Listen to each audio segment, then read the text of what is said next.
Hello বন্ধুরা, কি অবস্থা? কেমন আছেন সবাই? তো যাই হোক, কিছুদিন আগে মুক্তি পাওয়া সিনেমাগুলির বক্স অফিস আপডেট চলে এসেছে এন্ড নিউ সিনেমার অ্যানাউন্সমেন্টও চলে এসেছে। इसलिए आप सभी को स्वागत है राइडर নিউজে। তো চলুন দেখা যাক বিনা কোই টাইম ওয়েস্ট করতে কি কি আছে এই ভিডিওর মধ্যে।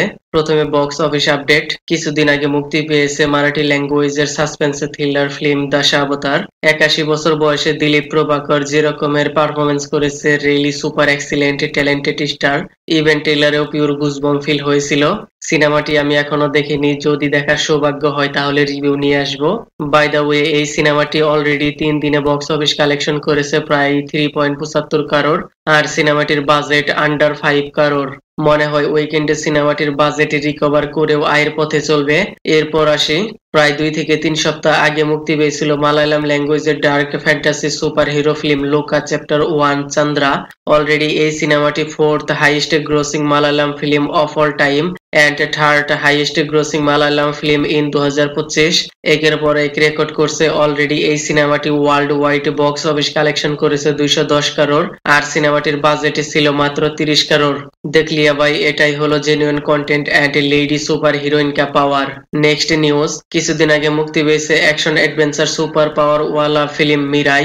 অলরেডি এই সিনেমাটির সিজিআই ভিএফএক্স এ যেভাবে প্রেজেন্টেশন করা হয়েছে, অডিয়েন্সদের দিল জিতে নিয়েছে এন্ড প্রেজেন্টেশনের মামলায় কোনো কিছুর কমি খুঁজে বের করতে পারবেন না। আর এই সিনেমাটি 3 দিনে বক্স অফিস কালেকশন করেছে প্রায় 45 কারোর, আর সিনেমাটির বাজেট ছিল 60 কারোর।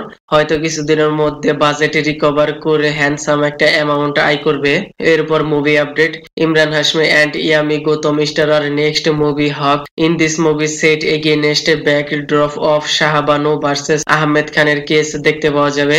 অ্যাকর্ডিং টু পিঙ্কি বিলা, এই সিনেমার টিজার রিভিল করার জন্য heart hitting courtroom drama shoot করা হয়েছে, খুব তাড়াতাড়ি দেখতে পাওয়া যাবে। আর এই সিনেমাটি মুক্তি পাবে 7ই November. Last news, Shraddha Kapoor starrer upcoming next movie tentatively name ITA. মনে হয় তাকে ক্লাসিক ডান্সার হিসেবে দেখতে পাওয়া যাবে। Shraddha Kapoor role played by important character from the history of the Maharashtra, আর তার মাধ্যমে হয়তো মহারাষ্ট্রের কালচার ট্রেডিশন জাতীয় লেভেলে দেখতে পাওয়া যাবে।